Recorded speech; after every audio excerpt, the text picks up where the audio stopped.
कमाई जीवत गर्भ न बुझाई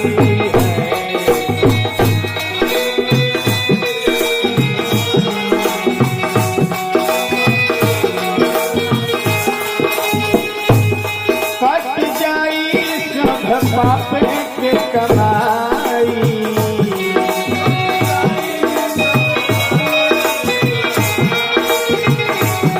कट जाई सब पाप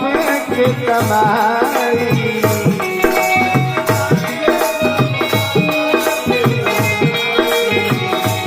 भैया की तरफ से बहुत रुपया का पुरस्कार है यही में सब कट जाई दान कैला का काम बा कट जाई सब पाप के कमाई